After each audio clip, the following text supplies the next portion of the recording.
और याद रखना, जो अपने फायदे के लिए करते हैं बेटियों का विवाह, ना तो उन्हें जीवन में कभी सुख मिला है ना कभी मिलेगा। पर एक बात जरूर गांठ मार लें, अपनी बेटी को अपने से बड़े घर में ब्याहना चाहिए। जितना आपके पास धन है, यश है, वैभव है, उससे थोड़े से ज्यादा में बेटी को ब्याहना चाहिए। कमजोर घर में बेटी को ब्याहना नहीं चाहिए। कहते हैं कमजोर घर में जाकर के बेटी रह नहीं पाती, क्योंकि जो उसे सुख सुविधाएं यहाँ पर मिली है वो वहां नहीं मिलती। और जब सुख सुविधाओं की आदत लग जाती है तो लड़ाई होना निश्चित होता है। इसलिए बेटी को अपने से बड़े वाले घर में ब्याहना चाहिए, पर इसलिए नहीं कि उसके धन से हमें फायदा हो। बिल्कुल। और ये बात बेटियों को भी याद होनी चाहिए, जिस घर में ब्याह करके चली गई हो उस घर से 1 रुपया भी बिना पूछे तुम्हारा अपने घर पर नहीं आना चाहिए। ये तुम्हारी जिम्मेदारी, और ना इस घर का पैसा उस घर पे जाना चाहिए। ये तालमेल एक ऐसी व्यवस्था है, इसको जितना बना लोगे उतना खुश रहोगे। लोग कहते हैं महाराज कोई मंत्र बता दीजिए हमें, घर बढ़िया चले हमारा। तो मंत्र यही है, तालमेल बनाना है, बिगाड़ना नहीं।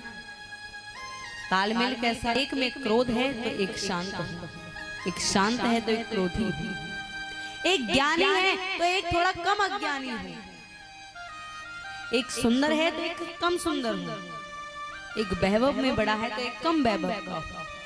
ये जोड़ियां बनती हैं, और कहते हैं जोड़ियां ऊपर वाला बना करके भेजता है।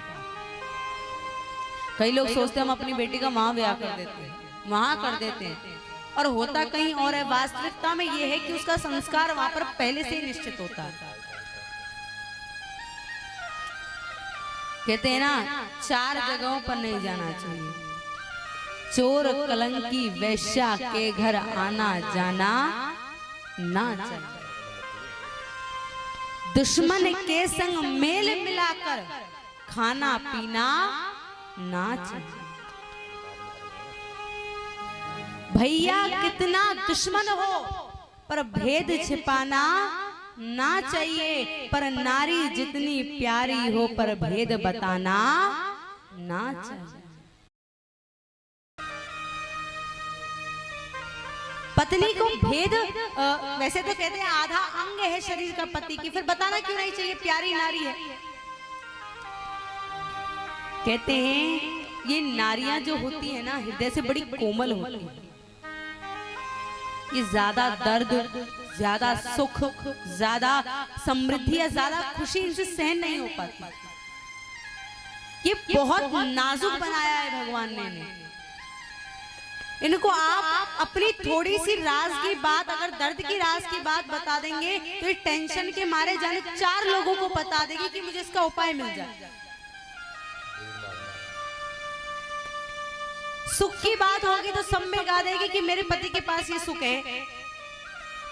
और एक बात और बड़ी सुंदर मुझे याद आई, कई लोग इस पर टिप्पणियां करते हैं, और मैं कई बार इस बात को कथा में कह भी चुकी हूं। तुलसी बाबा की एक चौपाई पर बड़े लोग टिप्पणियां करते हैं, ढोल गंवार शूद्र पशु नारी सकल ताड़ना के अधिकारी। लोग कहते हैं इसका मतलब है स्त्रियों को मारो, पीटो, परेशान करो। और कई महामूर्ख ऐसे महान व्यक्ति हमारे संसार में विद्यमान हैं, उन्होंने कह दिया इस चौपाई को रामचरितमानस से हटा दो। हमारे गोस्वामी जी महाराज वो हैं जो अपने नेत्रों से नहीं, अपनी मन की आंखों से कथा को लिख रहे हैं। और कथा लिख कौन रहा है? गणेश जी महाराज। गोस्वामी जी महाराज ने रामचरितमानस की रचना किस दिन की थी? कोई पूछे तो बताना, बड़ी अच्छी बात। भोग लगन ग्रह बार थी, सकल भय अनुकूल, चर अरु अचर हर्ष जित, राम जन्म सुख मूल। नौमी तिथि मधु मास पुनीता, शुक्ल पक्ष अवजित हर प्रीता। ये समय था। अब कहेंगे ये समय तो हमने राम जी के जन्म पे सुना था। नौमी तिथि मधुमास पुनीता, शुक्ल पक्ष अवजित हर प्रीता, मध्य दिवस तत् शीत नघावा, पावन काल लोक विश्राम। पर ये चमत्कार की बात है। गोस्वामी जी लिखते हैं, मैंने जिस दिन रामचरितमानस की रचना प्रारंभ करी थी ना, उस दिन नौमी तिथि थी, शुक्ल पक्ष था, और महाराज नौमी तिथि मधुमास पुनीता, बड़े सब अनुकूल हो गए। कहते हैं जो राम के जन्म में तिथियां बनी थी, वही तिथियां आज गोस्वामी महाराज की रामचरितमानस लिखने पर प्रारंभ हुई। और ऐसा कभी कभी नहीं होता। और वार मंगलवार था, भगवान का जब प्रागट्य हुआ, और उस दिन भी वार मंगलवार ही पड़ा। कहते हैं ढोल गंवार शूद्र पशु नारी, सकल ताड़ना के अधिकार। पहले इसका अर्थ जान लो, फिर इसको कहना प्रारंभ करो। ढोल, अच्छा एक बात बताओ, ढोल को हम बजाने लगे और आता नहीं है बजाना, और खूब बजाए जा रहे, तो ढोल का क्या होगा? फट जाएगा। ढोल गंवार अर्थ का होता है, जो ढोल है ये उसकी देख रेख में बजाया जाना चाहिए, जिसको आता है वो तुम्हें सिखाएगा कि ऐसे बजाओ ऐसे बजाओ। ताड़ना का अर्थ केवल मारना पीटना नहीं होता, ताड़ना का एक अर्थ होता है देखना। ढोल गंवार, गंवार यानी मूर्ख, जिसकी दिमागी हालत ठीक ना हो, अब उसको मारने लगे, उस पर कोई असर भी नहीं पड़ने वाला। पर गंवार का अर्थ है तुम कहीं भी जा रहे हो, उस गंवार पर नजर रखो, कहीं वो गलत रास्ते ना भटक जाए, किसी और से ना उलझ ले। बच्चों को भी तुम यही करते हैं। बालक जो होता है वो 12 वर्ष की आयु से पहले गंवार की श्रेणी में आता है, उसको ना कुछ पता है ना कुछ है, गंवार की श्रेणी में आता है। और गंवार की श्रेणी का अर्थ होता है उस पर नजर रखी जाए, उसको समझाया जाए, मारना पीटना नहीं है हमारा। ढोल गंवार शूद्र पशु नारी। शूद्र कौन है? जो ब्रह्मा जी के चरणों से उत्पन्न हुए, और हमसे ज्यादा वंदनीय यही लोग हैं। ब्राह्मण मुख से उत्पन्न हुआ है, क्षत्रिय हाथों से उत्पन्न हुआ है, और शूद्र वैश्य कटी से उत्पन्न हुआ है, और शूद्र चरणों से उत्पन्न हुआ है। ये शूद्र वो व्यवस्था है जो इन तीनों वर्णों की सेवा करता है। शूद्र बुरा नहीं होता, ये हमारे मन की मानसिकता है, हम उसे कैसे देख रहे हैं। अरे अगर शूद्र बुरे होते तो मेरे राम जी केवट जी से अपने चरण क्यों धुलवाते? अगर शूद्र बुरे होते तो मां शबरी से मेरे भगवान राम झूठे बेर क्यों खाते?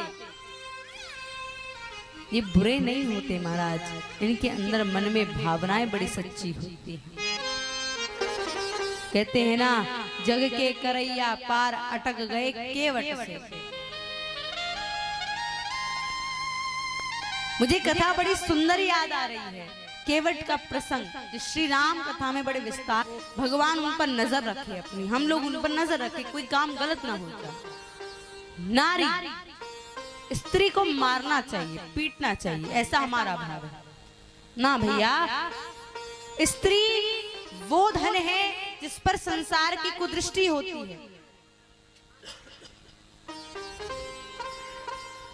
अभी एक एक करके नंबर आ रहा है, एक आध दो आ रही है, बेचारी रास्ता में चल रही है। मैया अभी कह देते हैं कल कथा नहीं है, आज विश्राम दिवस है, पर एक बात तो पक्का है, कल भीड़ ज्यादा होने वाली है, क्योंकि भंडारा है। है ना, कल चकाचक महाराज जाएंगे कल तो आ तक खूब सो ले, ढंग से भूख लगा ले, कल आराम से चकाचक के जाएंगे भंडारे में। नारी को मारना पीटना नहीं है, नारी वो धन है जिस पर समाज की कुदृष्टि होती है, तो उस कुदृष्टि से बचाने के लिए उन पर नजर रखी जाए। जैसा कि मैंने कल भी भाव कहा था, संध्या के बाद स्त्री बेटी नारी को घर से बाहर निकलना नहीं चाहिए, पुरुष के साथ निकलना चाहिए। इसलिए कहा ढोल गंवार शूद्र पशु नारी सकल ताड़ नाग के अधिकारी, इन पर नजर रखनी चाहिए। कल राजा, ये जो राजा भीष्मक है, इनकी पुत्री रुक्मिणी शिशुपाल से विवाद तय कर दिया इनके भाई रुक्मी ने।